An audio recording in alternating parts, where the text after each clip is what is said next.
자, 그럼 지금부터 기조 세션 2를 시작해 보도록 하죠.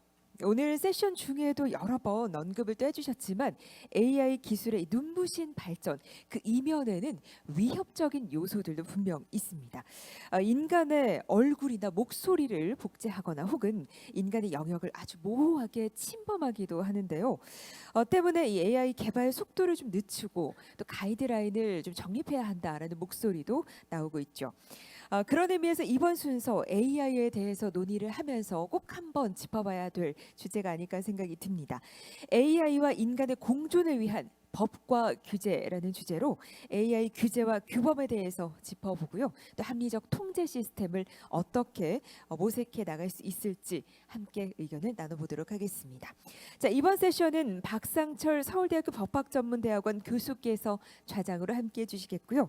안우팜 챈더 미국 조지타운대학교 법학센터 교수님, 그리고 문정욱 정보통신정책연구원 지능정보사회정책센터 센터장님, 그리고 구태연 테크앤로벤처스 리스크&컴플라이언스 최고전략책임자께서 발표와 토론으로 함께해 주시겠습니다. 자, 그럼 좌장님 그리고 연사분들을 단상으로 소개드립니다. 여러분 환영해 주시기 바랍니다.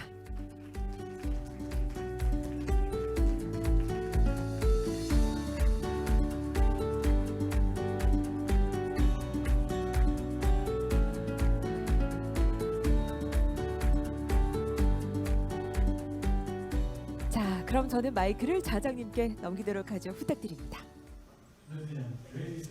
I welcome each of you to today's session on legal and regulatory framework for human AI coexistence.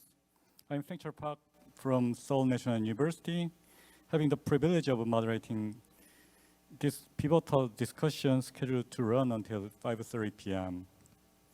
Today we find ourselves at a very critical juncture in the evolution of AI. The rise of Gen AI and large language models has presented with unprecedented opportunities and challenges. As these technologies become intricately woven into the fabric of our society, establishing robust legal and regulatory framework is not just necessary but imperative. Our esteemed speaker today consists of distinguished experts who will share their insight into this complex and multifaceted issue. First, we welcome Professor Anupam Chandra from Georgetown Law, one of the world's leading scholars in the area of the global regulation of emerging technologies, who will talk about global AI meets national law, or how to make AI safe for the world. Now the floor is yours.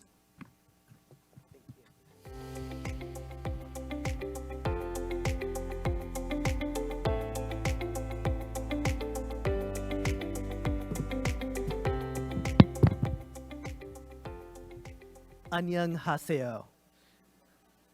I want to begin thanking the terrific translators who are real human beings, even if we don't see them. So thank you. In March of this year, the CEO of OpenAI, Sam Altman, embarked on a world tour.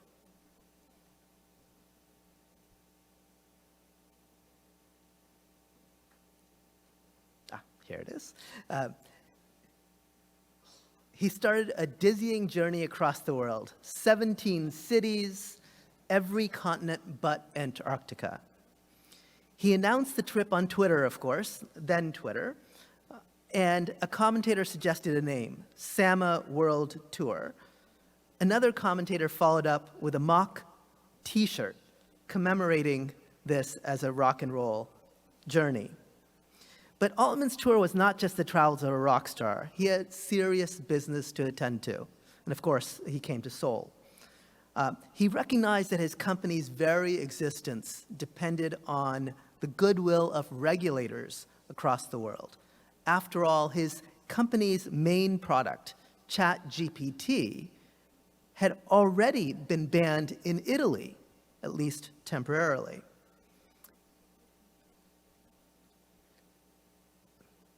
So the Italian privacy regulator had raised questions about whether or not ChatGPT complied with Italian and European privacy law. Now, even at home, OpenAI and other AI pioneers face enormous lawsuits.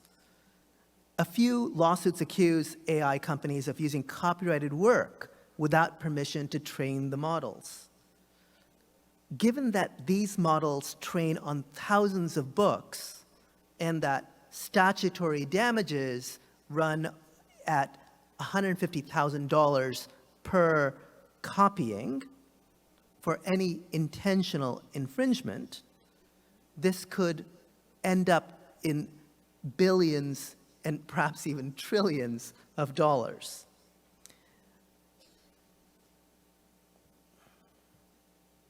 I have a personal connection to these lawsuits.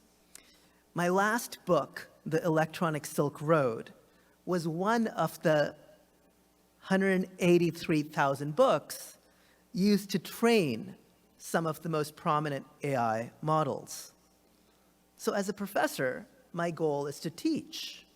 So should I worry that I'm now teaching a computer rather than students? Should I be irritated that I wasn't asked first? Should I be asking for royalties for computer learning? Or perhaps most worryingly, should I be alarmed that an AI will write a better book?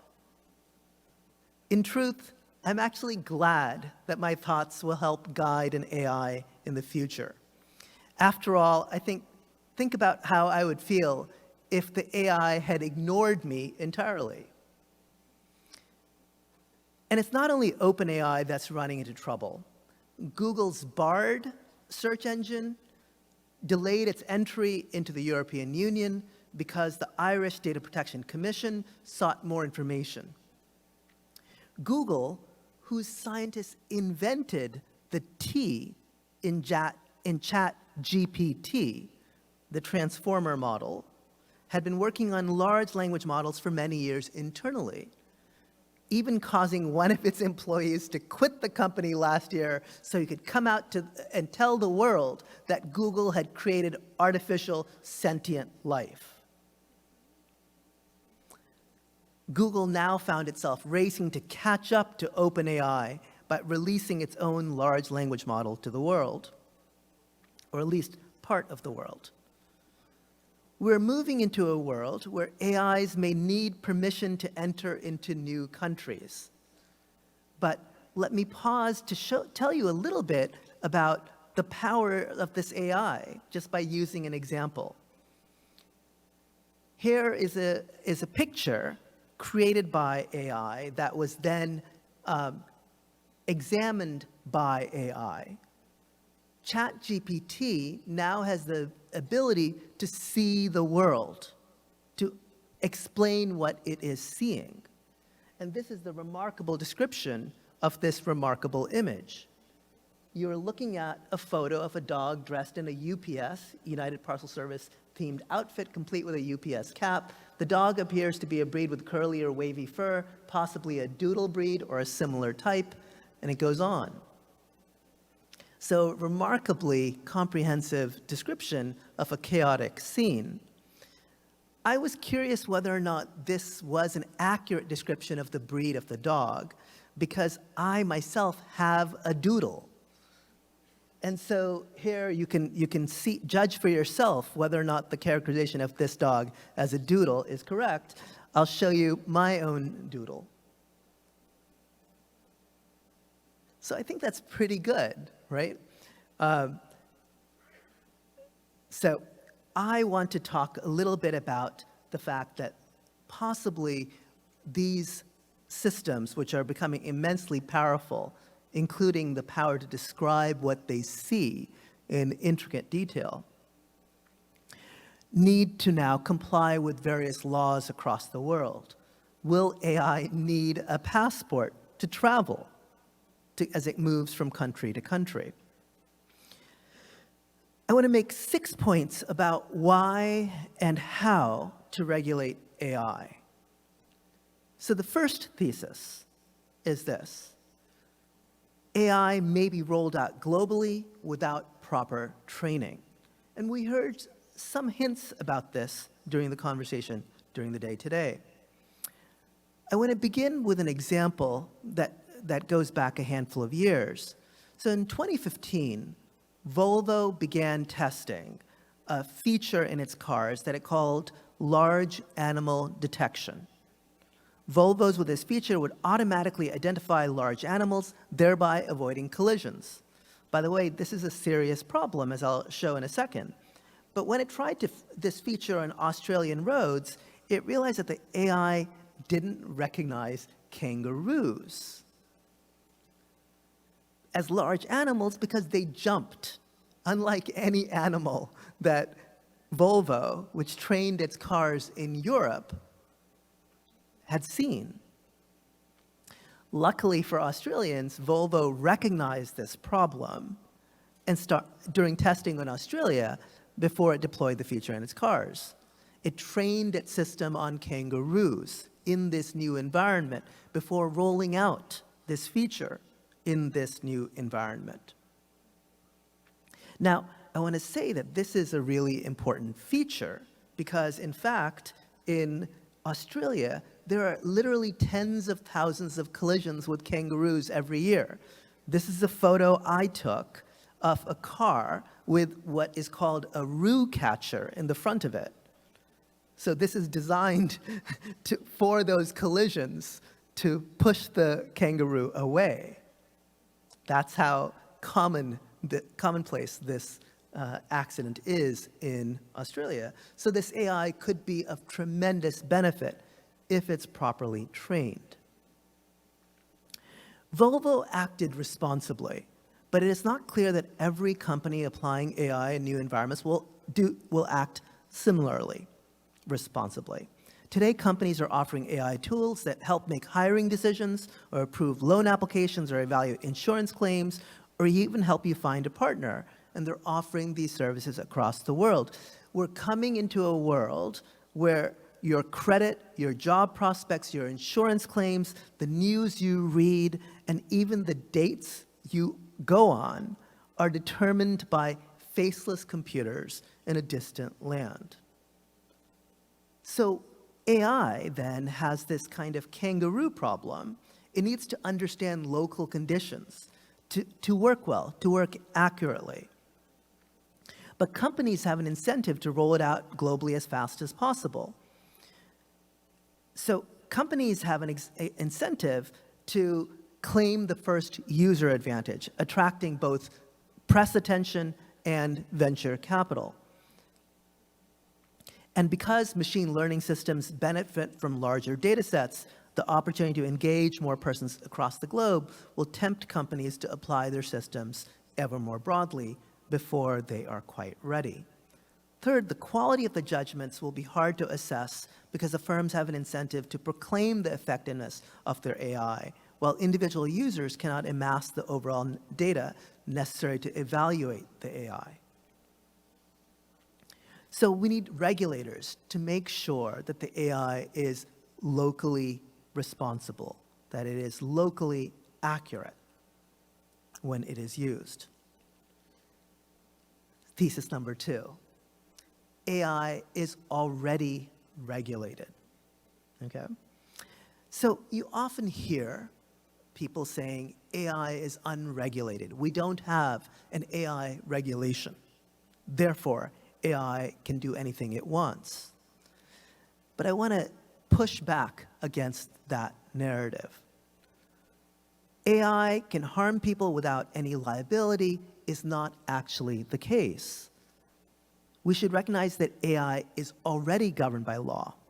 Actions by AI are not outside law simply because they are done by AI rather than a human being or a corporation. Current laws for consumer protection should generally apply to actions by an AI. You can't break the law and then blame the AI. If an AI denies a loan on discriminatory grounds, it should violate fair lending law for the entity that used the AI to do so. If an AI improperly rejects an insurance claim, it should violate insurance law. Thus, for many AI concerns, we don't necessarily need new law at all, just smart enforcement. We need regulators who won't assume that because a computer did it, it can't be biased. Or just because a computer was trained on millions of points of data, it can't be wrong. Okay, next thesis. AI shouldn't be blamed for everything that users do, but apportioning responsibility will indeed be different. Earlier this year, and this example was used in the talk earlier today, a lawyer in the US used cases that he found on ChatGPT in a brief he submitted to the court. Unfortunately for him, ChatGPT made the cases up. It hallucinated the cases. The other side's lawyers said, hey, we can't find these cases. And the judge asked the lawyers, where did you get these cases? And the lawyers finally confessed that they turned to ChatGPT for research. Now, the interesting question for me is who should be held liable for that scenario? Everyone pointed the finger at the lawyers who submitted the brief. They didn't point the finger at ChatGPT, which, just as you'll recall, was the one that actually invented the fake cases. I think that's right. Imagine if the lawyer who cited ChatGPT sued OpenAI for misleading him, making a negligence claim. I'm confident that those lawyers would lose. They would be laughed out of court yet again.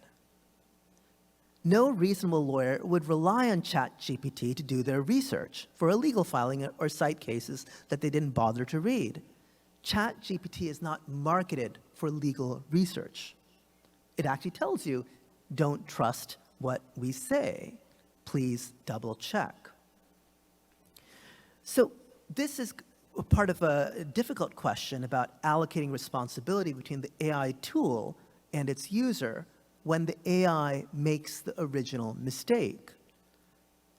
Who is responsible? The user who then uses the faulty AI, or the company that produced the faulty answer? This is going to be a tricky question in many situations, but it was one that we will have to work on, and I think it is one of the thorny questions that needs to be dealt with. Thesis 4. Hidden bias is a crucial problem that requires vigilance. By now, you will be familiar with the problem of algorithmic bias. Even if computers don't have emotions or views or prejudices, they learn biases from the data. If the real world is biased, if the real world is discriminatory, and the data that they are taught is based on the real world, it's not surprising that the lessons that the AI draws will also follow that discriminatory approach.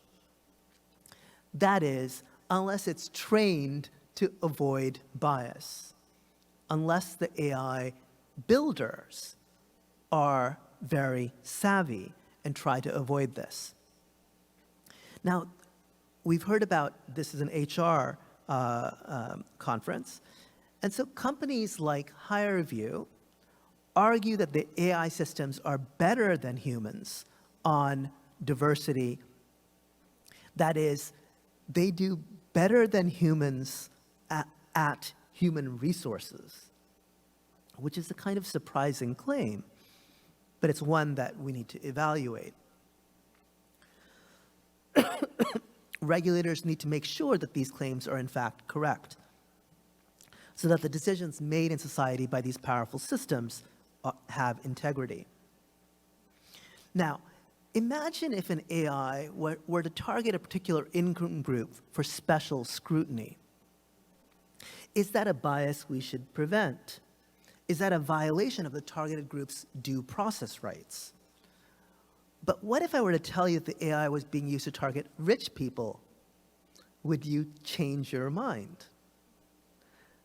In fact, the United States Internal Revenue Service has just announced in September that it's now using AI to audit rich people.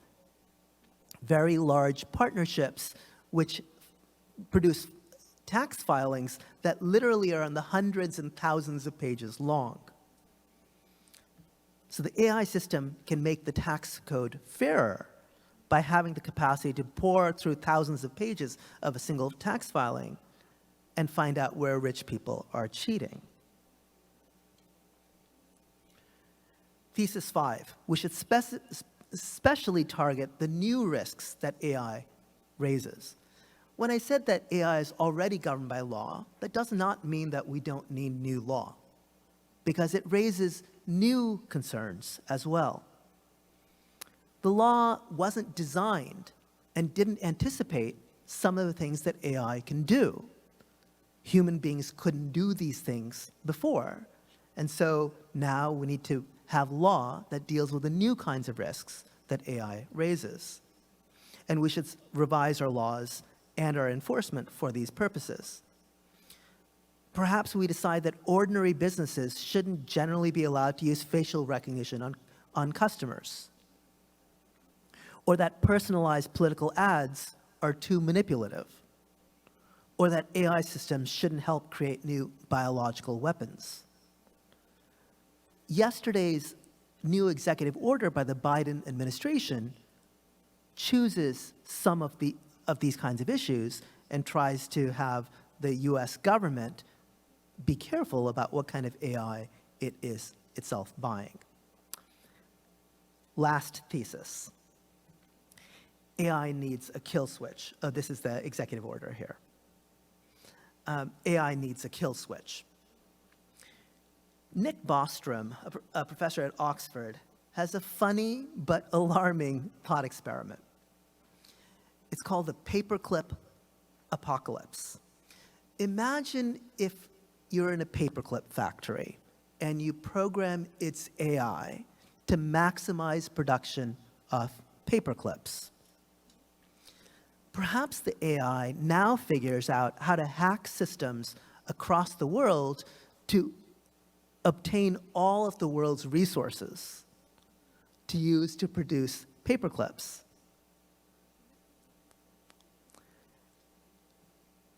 And now you have created this paperclip apocalypse.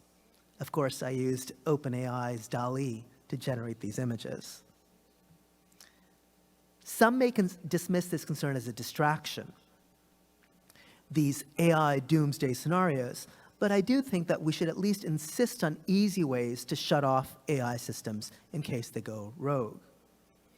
I don't think that these doomsday scenario predictions should distract us from the commonplace risks that AI systems carry. I think we should be able to address the worst case scenarios along with the ordinary commonplace scenarios of risk posed by AI.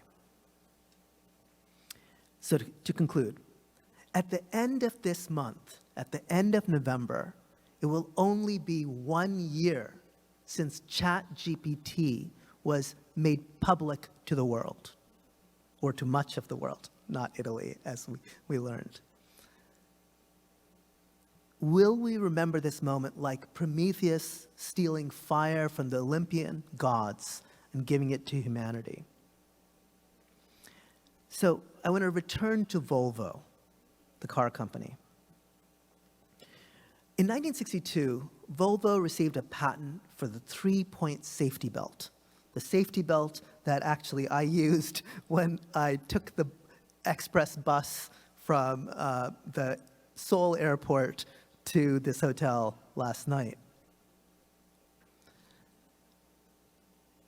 And then Volvo gave away the patent for free to any other car company so that humanity could benefit from Volvo's safety innovation. Perhaps AI companies could begin sharing with each other the lessons they have learned in how their systems fail or cause harm, or how other people might seek to manipulate their systems so that we can try to prevent similar failures. If we are to make AI safe for the world, we'll need companies to think like Volvo. But we can't rely on the companies to do the right thing. We need to ensure that law is there to keep us all safe. 다음 세션은 우리 구태현 변호사님께 답해 주시겠습니다. 구 변호사님께는 테크앤로벤처스 리스크&컴플라이언스 최고전략책임자시고 오늘은 만국학당의 시대 우리가 놓치면 안 되는 것들에 대해서 발표해 주시겠습니다. 감사합니다. 네, 안녕하세요. 오늘 GHR 2023 이 훌륭한 자리에서 말씀을 드릴 수 있어서 굉장히 기쁘게 생각합니다. 제가 아침에 개회식부터 지금까지 있었는데요. 다른 컨퍼런스와 달리 전반적인 느낌은 AI 시대에 대해서 굉장히 모두 묵직하게 받아들이고 계시다. 행사부장 분위기가 굉장히 무겁거든요. 그래서 아마 제 생각엔 여기 오신 분들 중에 반은 AI가 내 일자리를 뺏어갈 것이다라고 걱정하시는 분들인 것 같아요. 그런데 걱정하지 마십시오. 왜냐하면 진짜 걱정하셔야 할 분들은 이 행사를 주최한 한국경제신문 같은 기자들이나 또는 저 같은 변호사들이 걱정해야 되거든요. 실제 통계조사에 따르면 기자와 변호사가 제일 먼저 없어질 직업으로 돼 있습니다. 자, 농담이고요. 저는 AI는 지금 화면에 보여드리고 있지만 이 사진으로부터 바라보면서 들어가면 그렇게 걱정할 건 아니고 차분하게 대응하면 될 것이라고 생각합니다. 여러분들 컴퓨터가 처음 나왔을 때 한 50년 전에 퍼스널 컴퓨터 1980년 쯤 나왔을 때 그때 그 이후에 세상을 바꾼 우리의 역사를 생각해 보십시오. 사실 100년 전이었으면 저는 직업이 농업이었을 거거든요. 근데 지금 다행히 이렇게 컴퓨터를 가지고 일을 하고 있습니다. 지금 화면을 보면 이 안에 모든 문제가 들어있는데요. 이게 누가 그렸을까요? AI가 그렸죠. 저는 이제 글로벌 AI 시대, 특히 LLM 그리고 라지 랭귀지 모델이 언어 장벽을 극복해 버리면서 많은 이제 우려와 걱정, 기대가 혼재되어 있는 이 상황에서 사실 그 범용 인공지능의 문제가 바로 이제 지금 제가 제목에 말씀드리고 있는 유니버설 스쿨 우리한테 확 당겨준 한국말로는 이제 만국학당이라고 번역을 했는데요. 그런 큰 틀의 흐름과 하지만 좀 전에 이제 문성준 센터장님께서 말씀하셨던 또 다양한 좀 로컬이랄까 또는 버티컬이라고 하는 그런 인공지능들의 개발 필요성 사이에서 좀 말씀을 드리려고 합니다. 이 사진을 제가 첫 번째 장표에 집어넣었지만 저는 걱정하지 않습니다. 제가 변호사인데요. 이 저작권이 있는 사진을 이렇게 함부로 도용을 하면 경찰서에 가야 되잖아요. 근데 이 사진을 페이스북에 올려주신 분이 제 가장 잘 아는 친구인 분이기도 하지만 그분도 인공지능한테 시켜서 그린 그림이에요. 여기 프롬프트가 보이십니까? 가을 단풍 물든 골프장에서 골프를 잘 치는 사람들이 즐겁게 골프를 즐기는 모습을 그려줘 했더니 이게 훅 떨어졌어요. 이 정도 그림을 한 1분 안에 만들어낼 수 있는 똑똑한 비서가 있으니까 이제 우리는 걱정과 기대가 교차하는 거죠.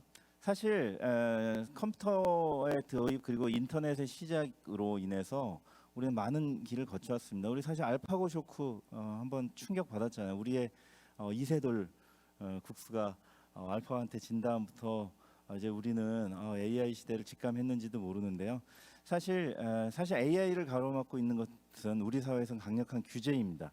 법률, 의료, 금융 이쪽에서 기존의 좀 아날로그 기반의 산업들, 컴퓨터를 쓰긴 하지만 아날로그 기반의 산업들이 원격 또는 디지털로 변환을 강하게 가로막고 있거든요. 하지만 이제 어느새 우리 안에 와 있습니다.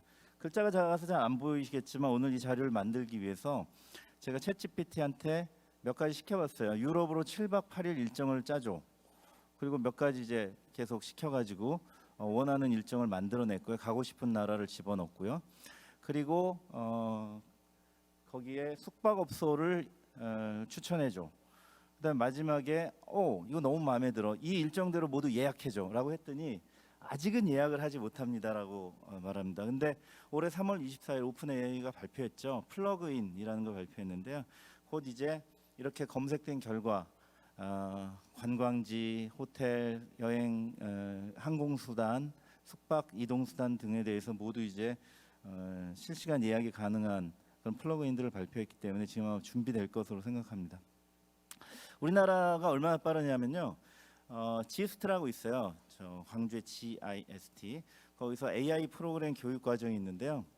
보시면 AI로 단편 영화 만들기 과정, AI로 퍼스널 브랜딩하기, AI로 전자책 쓰기, AI로 논문 쓰기, AI로 마케팅 자동화하기, AI로 정부 지원 자금 받기, AI 선거 전략까지 이미 다 과정들이 만들어져 있어요. 이제 뭐 AI한테 시키면 다 되는 건데 이게 사람 손이 많이 들어가지 않고 이건 이미 해낼 수 있다는 겁니다. 자, 아까 이제 여러분들이 말씀하셨지만 기존 수준의 업무는 아웃소싱 되고 보다 고도의 역량을 갖춘 인재를 이제 기업이 원하는 시대가 됐는데, 그럼 우리가 그런 인재가 될 수 있느냐? 오늘 이제 글로벌 인재 포럼이잖아요. 종래 오랜 훈련을 받은 전문가가 할 수 있는 이런 일들을 이제 누구나 쉽게 할 수 있게 된 거죠. 그거는 기대이고요. 그래서 경희대 이경정 교수는 당신은 AI에 일을 시킨 후 퇴근하고 있습니까? 라고 이야기합니다.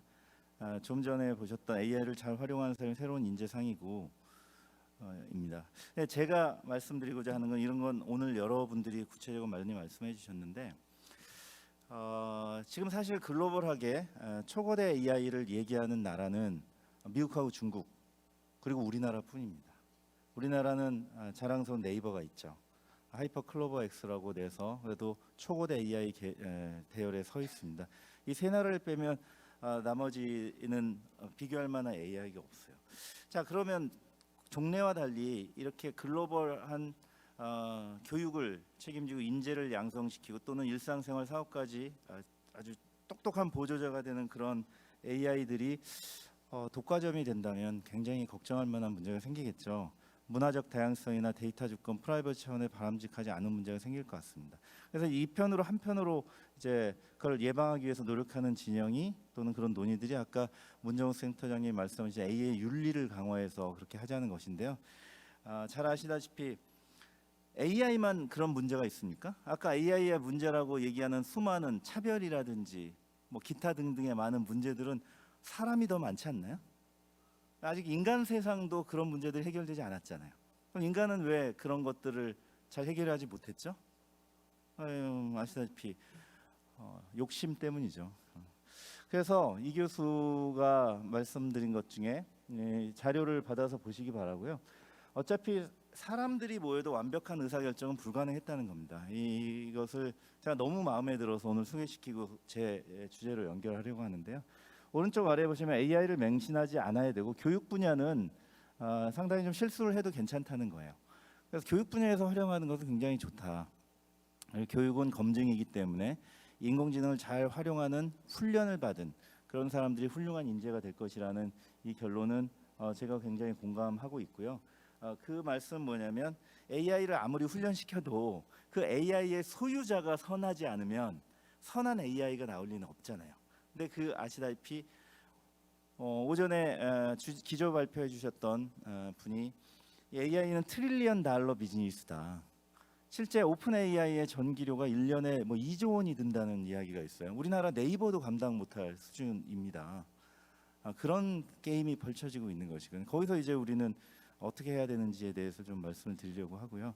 이제 저는 오늘 세션에서 법률 부분을 맡았기 때문에 그에 관해서 좀 이미 말씀이 나왔던 미국 진영과 영국 또는 캐나다 등 진영 간에 대립되는 양대 진영이 이미 노출돼 있습니다. 한편 어제 바이든 대통령이 행정명령에 서명을 했죠. AI 세이프티 익제큐티브 명령, 행정명령에 서명을 했는데 사실 그동안 미국은 특별히 이 알고리즘에 대해서 법안을 추진하기는 했지만 구체적으로 행정부가 어떤 입장을 보이거나 또는 그 법안이 통과되지는 않았거든요. 반면 영국 또는 EU는 이 AI에 대해서 굉장히 좀 강력한 규제 입법을 계속 추진해 왔고, 이유는 특히 AI 액트가 의회는 통과되고 집행위원회 등의 3자 협의를 남겨두고 있는 상황인데, 그 이유는 그렇습니다. 아무래도 인공지능, 그 말씀드린 초고대 인공지능을 만들어서 지금 세계적으로 자랑을 할 수 있는 나라는 현재로서는 우리 자본주의 시장에서는 미국뿐이잖아요. 물론 중국의 인공지능이 훨씬 뛰어나다고 합니다만 우리는 아직 그것이 세계적으로 서비스되는 걸 보지 못했기 때문에 잘 모르고 있는 상황이고요. 이유는 사실 그런 AI 개발에 지금 앞서 나가지 못하고 있고, 그것은 인터넷 경제 시대, 특히 모바일 경제 시대에 잘 아시다시피 이제 플랫폼 시장을 모두 미국 기업들한테 뺏겼죠. 구글이 검색 광고 점유율이 EU에서는 뭐 99%가 간 적이 있다고 들었습니다. 90% 이상이고요. 뭐 페이스북이나 유튜브가 뭐 전 세계를 휩쓸고 있으니 그런 면에서 EU의 자본과 정보가 이제 특정 국가에 독점되는 걸 항상 경계하는 것이 EU의 입장이었고요. AI 액트도 바로 그런 것들을 담고 있습니다.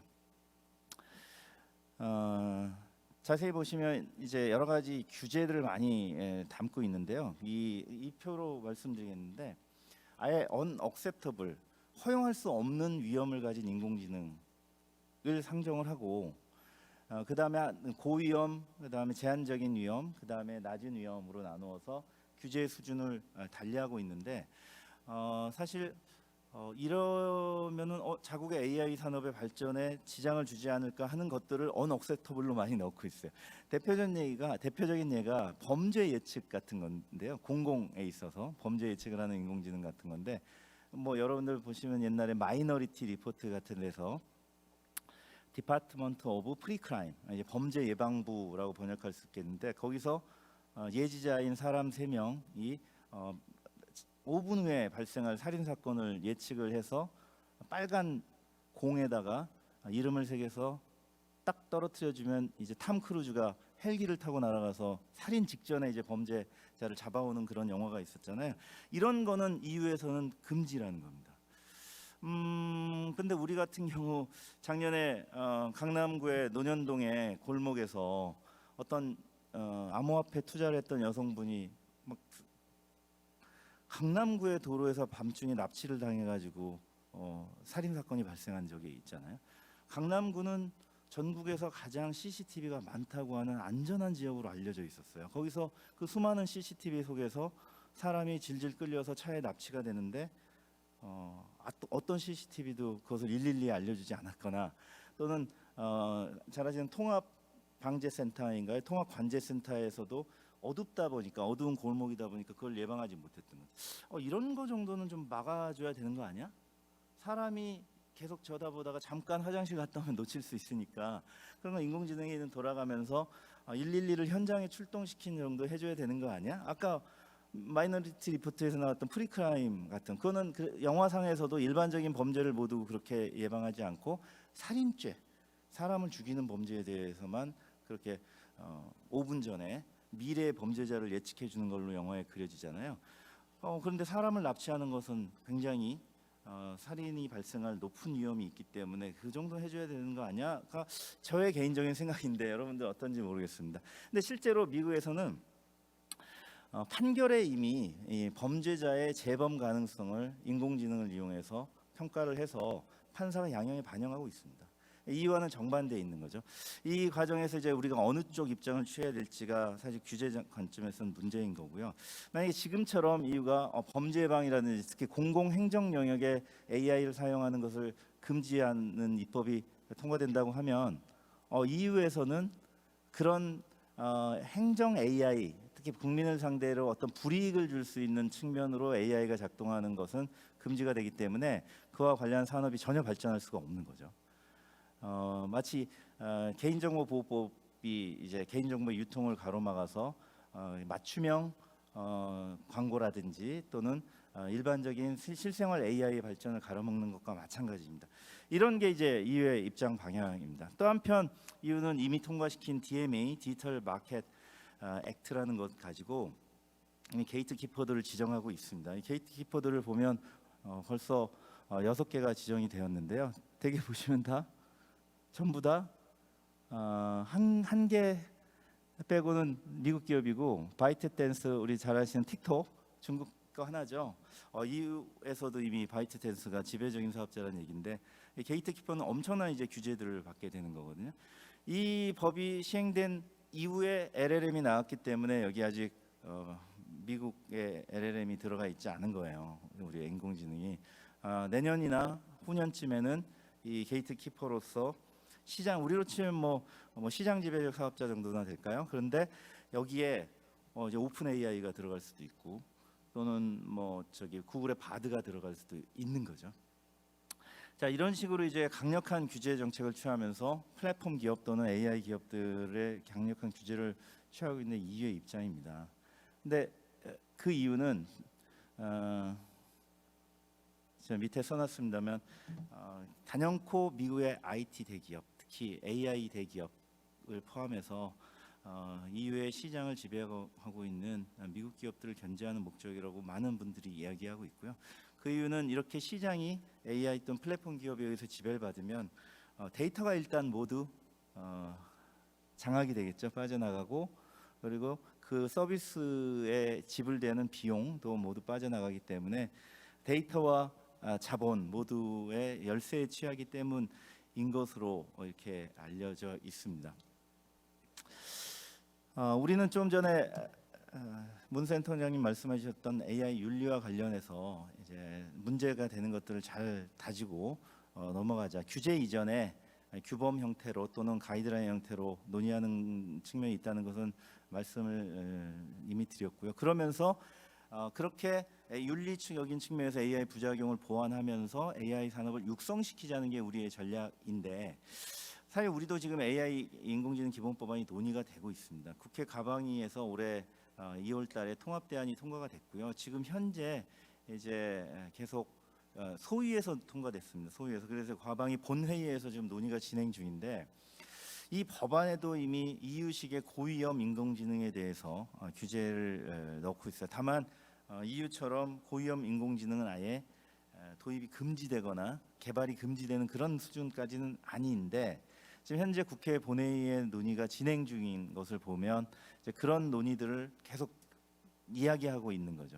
특히 이제 민주당 야당 쪽에서 그런 얘기를 하고 있는데, 정당의 문제를 떠나서 당연히 인공지능을 안전하게 도입하고 하는 규제 틀을 만드는 건 좋긴 합니다만, 그런데 좀 전에 말씀드렸듯이 EU의 사실 AI 액트의 도입 배경은 DMA, 디지털 마켓 액트와 마찬가지로 이제 특정 국가의 AI가 EU를 지배하는 것을 사전에 예방하자는 측면이 강하기 때문에, 그것은 인권적인 차원보다 먼저 경제 전쟁의 차원이 높은 것으로 이해가 되거든요. 왜냐하면 EU가 AI를 갖고 있고 AI 산업의 주도권을 쥐고 있으면서 그런 법안을 만든다면 말씀드린 대로 인권 차원이나 또는 부작용을 통제하자는 목적이라는 것을 충분히 납득할 수가 있습니다만, 꼭 그런 것은 아니라는 것이 이제 지금의 현실인 것 같습니다. 시간상 이제 마무리를 좀 드려야 될 것 같은데요. 이제 AI는 인류가 만들어낸 생산 수단이라는 점에 있어서 저도 공감을 합니다.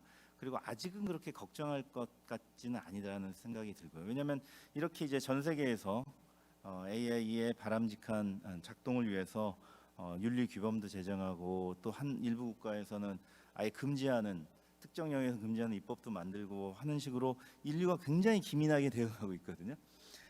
저는 종전에 인류가 개발했던 어떠한 제품이나 서비스도 이렇게 기민하게 대응하고 있는 것을 법률의 역사에서는 찾아보기가 어렵습니다.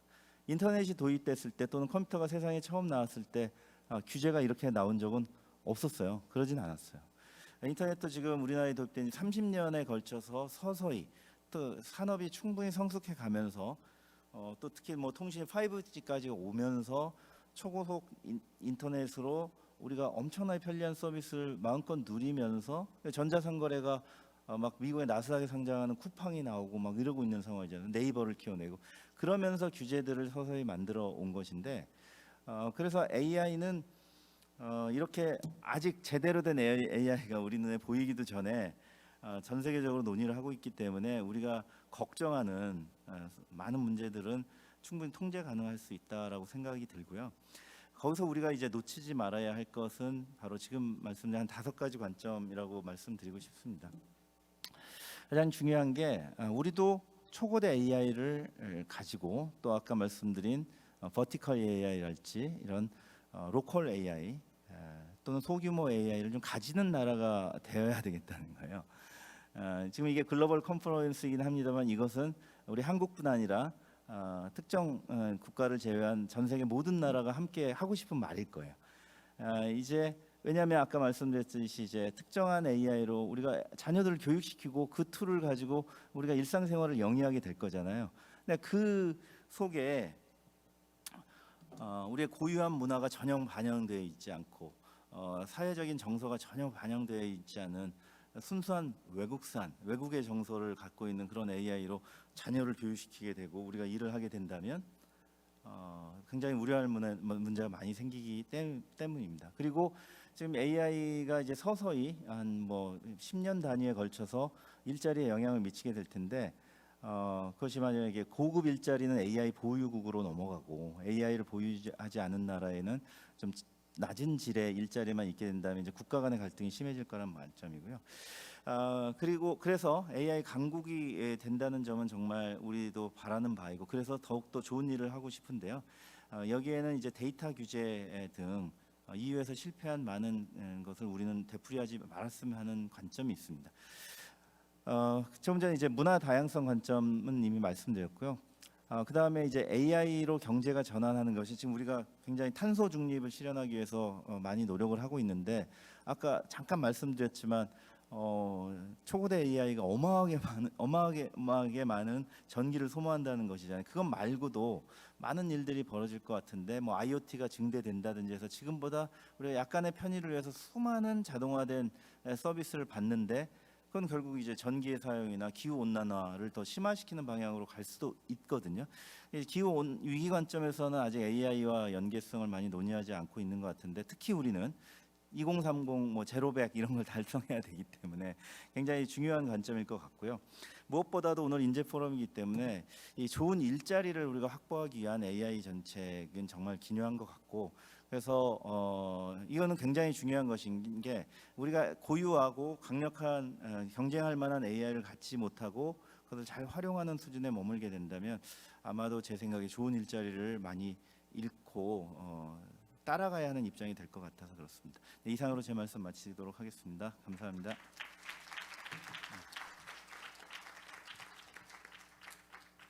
Thank you so much for your several talks. And first, Professor Chandler talked about key missions and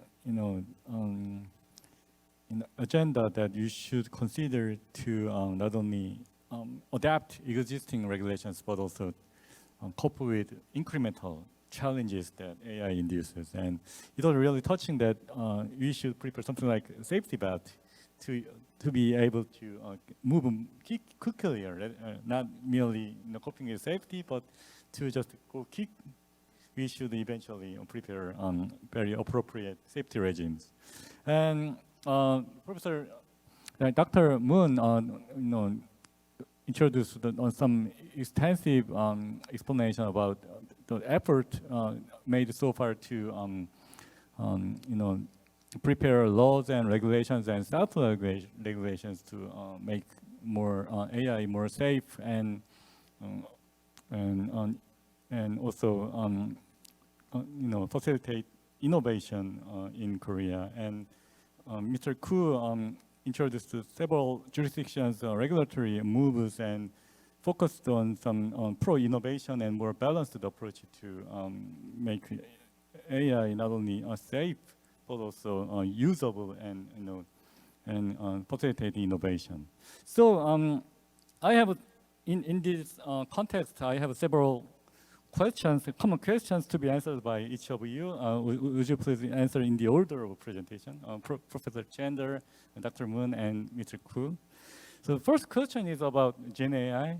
As Dr. Moon mentioned, Gen AI generates a variety of societal harms like hallucination, like copyright infringement, privacy invasion, or some antitrust concerns, or use of synthetic media for deception in marketing or election, or other kinds of deepfake or fake news, or some generation of other kinds of toxic content. So among all these, societal challenges, which one do you think should be the legal priority? Could you share your thought? Thank you. It's a great question, Professor Park. So I think the law will have to deal with all of these questions. I don't think the law can pick and choose between the various questions. There's going to be copyright questions, privacy questions, defamation questions, lots of tort liability questions that arise with generative AI. And so we're going to see right now lawsuits galore that, American lawyers are good at one thing, which is suing, and then other American lawyers are good at the other thing, which is defending against lawsuits. And so these are titanic battles being fought out in U.S. courts right now. The first round, actually, thus far, has gone to the AI. And so there was a lawsuit brought against Stability AI for copyright infringement brought by artists. And yesterday, in a ruling, the district court sided with Stability AI on 90% or so of the case, allowing some of it to kind of limp forward. That's a district court ruling. It doesn't mean that it'll be upheld on appeal, but a substantial ruling in favor of that, the legality. So one of the big questions in copyright, for example, is it copyright infringement if I learn from your copyrighted work? And in the United States, we have something called fair use. And one of the things about fair use is it's fairer if what I am doing is really, truly transformative of what you're doing, and I'm not affecting the market for your work. So when people produced this art, produced this book, were they expecting to license it for OpenAI or other generative AI systems to learn? Most of the time not. And we allow our work to be out there, to be read and learned from. In fact, all artists learn from the work of other artists. That's how they become great artists most of the time. And some people, of course, do it entirely without any teaching, but and are self-taught in a particular way. So I think that we're going to see all these issues be very much in the mix. It's also important to realize that many of these issues might become so difficult that they make a generative AI impossible. Generative AI is going to make mistakes. So if you adopt a kind of strict liability approach, that anytime the generative AI makes a mistake, it's the company that produced generative AI is going to be held liable for that mistake, there's no way that the company will be able to survive. And so then you ask, should it be a negligence system? Should it have had a reasonable duty of care? I think it depends upon how the system is marketed. If you sell me a system and you tell me, hey, this will identify cancer at 99% accuracy, and it only actually is accurate 50% of the time, then I think you've been negligent. Then I think it's appropriate to hold you liable. But if I sell you a generative AI system that is general purpose, and I don't say it, and I tell you it doesn't know everything, it makes mistakes. For example, the lawyer who relied upon ChatGPT for legal research, then I don't think it's appropriate to hold OpenAI liable for the lawyer's stupidity. And so I think we have to, law will kind of have to grapple with the variations. There's not one right answer on questions of liability. It will depend very much on the circumstances of the exact AI system and the context in which it's being used. 문 박사님. 네, 저도 말씀드리겠습니다. 좋은 질문 정말 감사드리고요. 저는 이제 헌법적 가치의 관점에서 이 우선순위를 좀 정해야 될 것 같습니다. 헌법적 관점에서 우리나라는 민주주의 헌법 체계를 갖고 있기 때문에 이제 공직선거와 관련된 것, 즉 국민의 기본권으로서 가장 중요한 주권을 행사하는 즉 대통령을 뽑고 국회의원을 뽑아서 대의 정치를 하게 하는 그쪽이 가장 중요할 것이라고 생각합니다. 실제 지난 선거에서 AI 윤석열 혹시 많이 보셨나요? 근데 선관위에서 그거 아직 규정 없다, 불법 아니다 이런 유권 해석으로 계속 이제 AI가 대통령 후보자의 연설과 발언을 계속 선거 광고에 이용했죠. 물론 선거 광고는 엄격히 규제가 있습니다. 거기에 본인이 아닌 또는 사람이 아닌 AI가 출연해서 실제 사람 행세를 하는 것을 규제는 아직 없었던 거예요.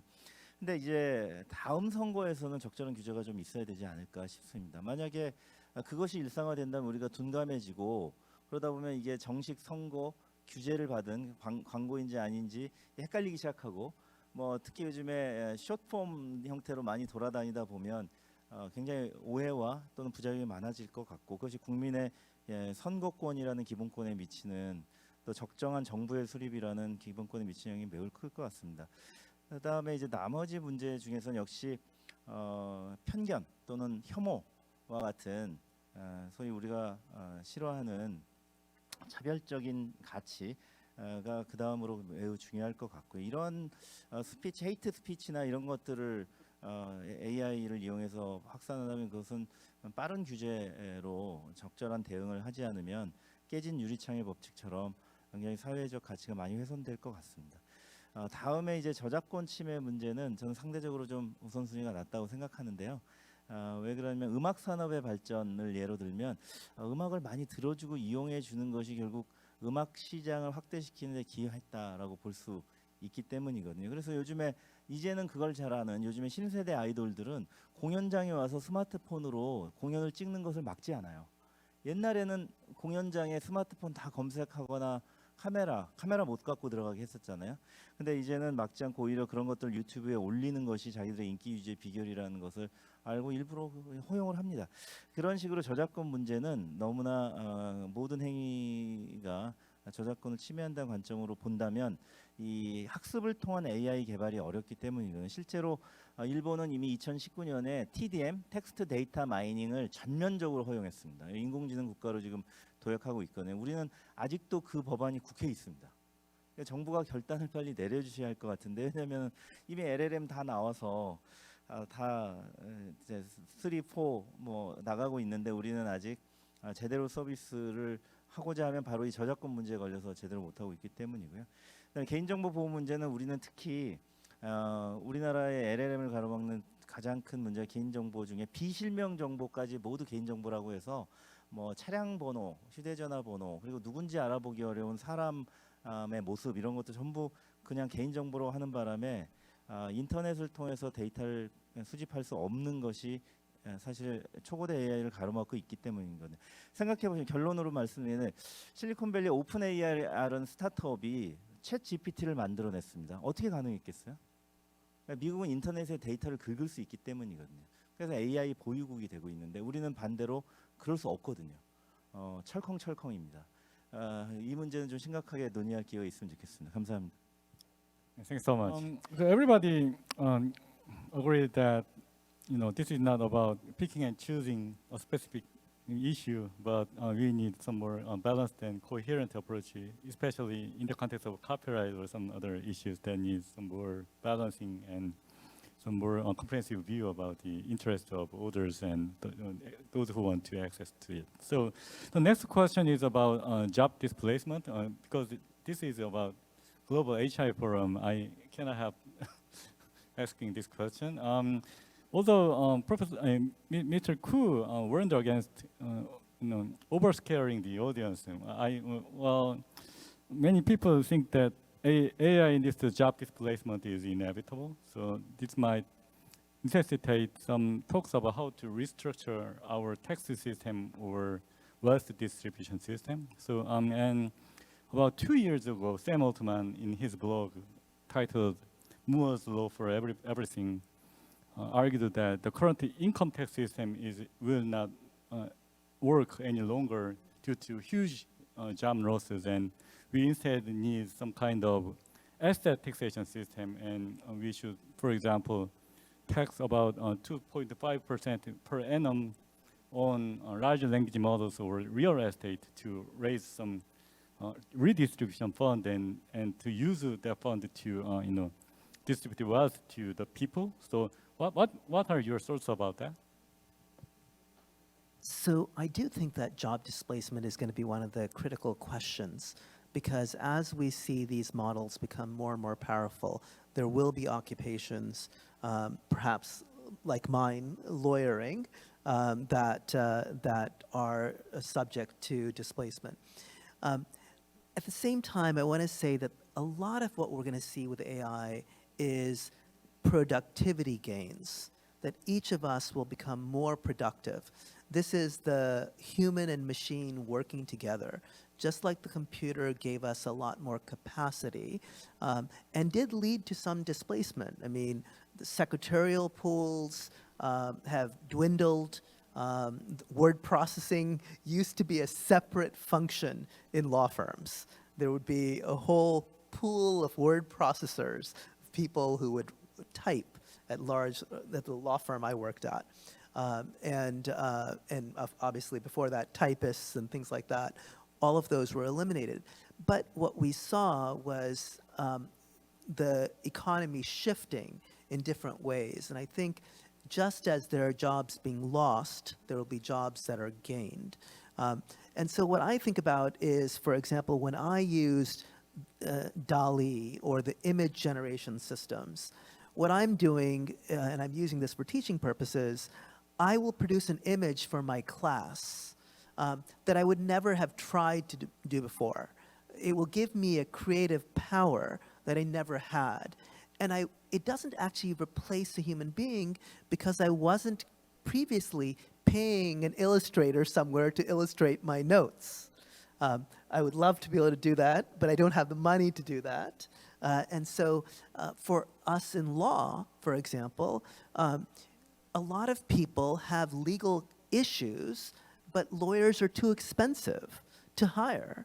So if you can go to an AI system that helps you vindicate your rights, that will actually be empowering, and it won't displace a lawyer, because that lawyer would never have been hired. It will just make the legal system work better.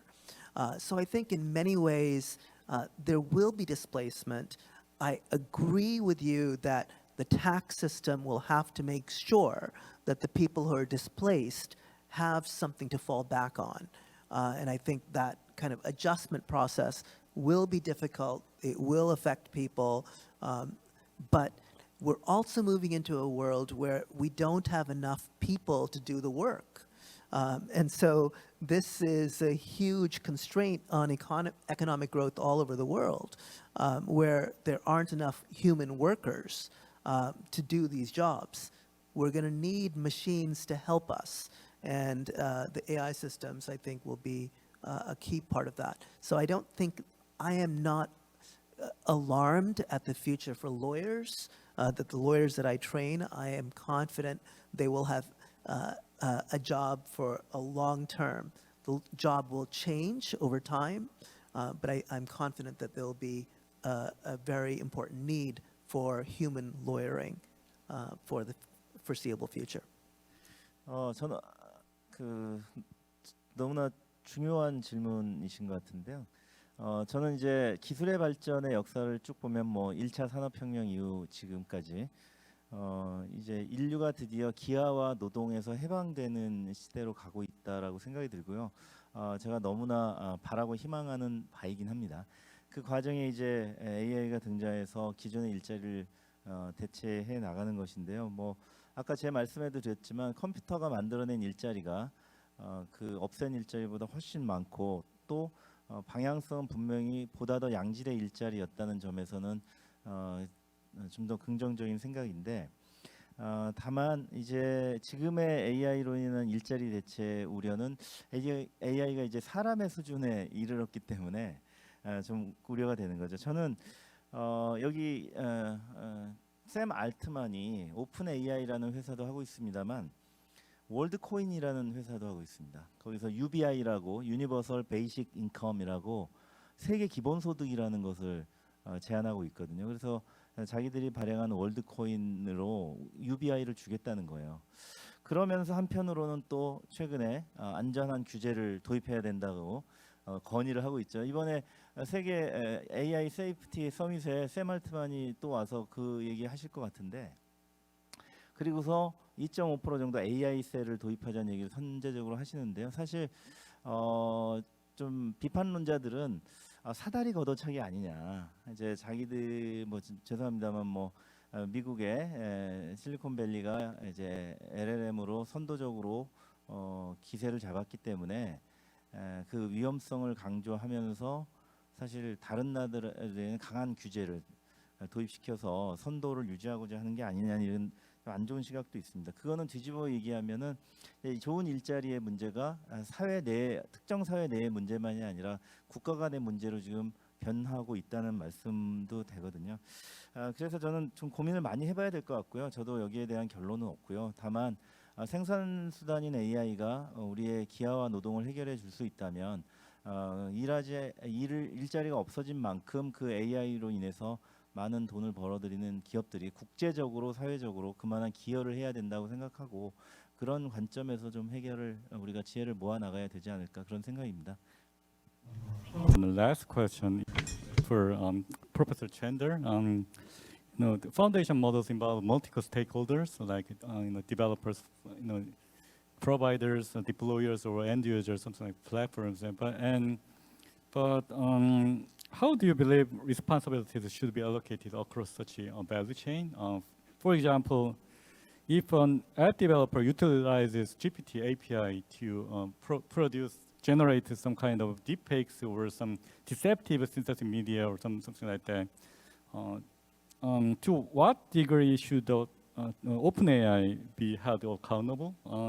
And can a technical measure like watermarking be a valid solution, like a safety belt?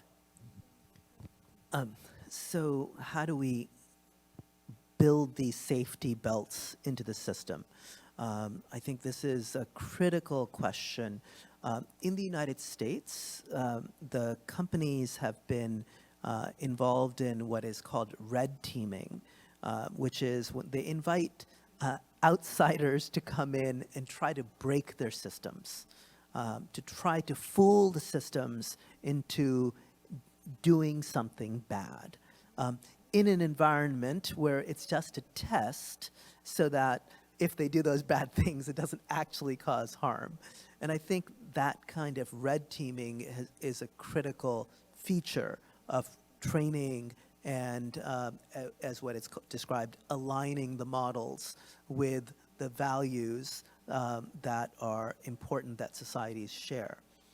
So in terms of the specific question of someone using the OpenAI model to help create a deep fake, for example,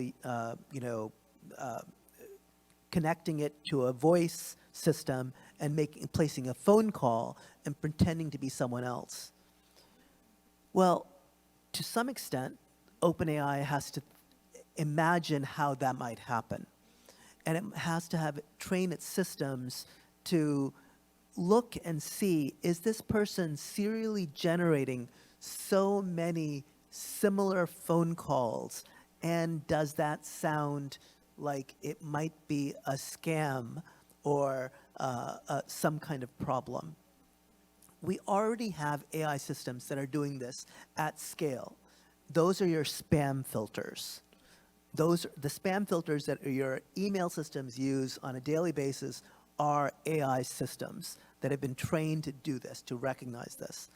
Now, one of the ways they work is they identify spam that has been identified before and collect it in a massive database of spam, and then learn from that. So to some extent, regulation can help sharing the bad things that happen to create pools of bad uses, and therefore kind of like that patent sharing that I described at the Volvo 3-point safety belt. Let's figure out a way that companies can share information about bad actors so that safety becomes the most paramount thing, but it's not something that is held as only one company's proprietary safety systems, but rather that we try to share those among companies. This might raise antitrust questions. Normally, if you have companies sharing things and they have large power, you might have competition concerns. The Biden executive order actually says maybe in those cases we might not have antitrust concerns, and so we want to allow for such information sharing. But I think we shouldn't now. At some point, someone will break those models. Some junk mail does get through, and so we're, But by the way, the junk mail filters have gotten a lot better than they were a decade ago. If my own inbox is an example of this, and so what we're going to need is companies that are anticipating the bad uses. Really doing a lot of red teaming, inviting other people to come in to try to break their systems in safe environments, and having, even when the systems are put into the public use, inviting what are called bug bounties, or offering compensation to rewards to people who identify the ways that the systems can fail. So a variety of mechanisms that companies need to use to try to identify bad uses, which there will be, because anything that's released to the public will somewhere be used by someone to try to do something bad, even if that's not the intention of the companies behind it. Now, and by the way, there will be companies that themselves try to do something bad. There will be the companies that are intentionally doing bad things. There, I think we have an easy liability model. I have no problem with insisting on liability directly on the companies if that's the way that the system is designed to manipulate, to get you to do things that that you wouldn't have consented to without that manipulation. So I think there's a lot of steps that responsible companies should undertake.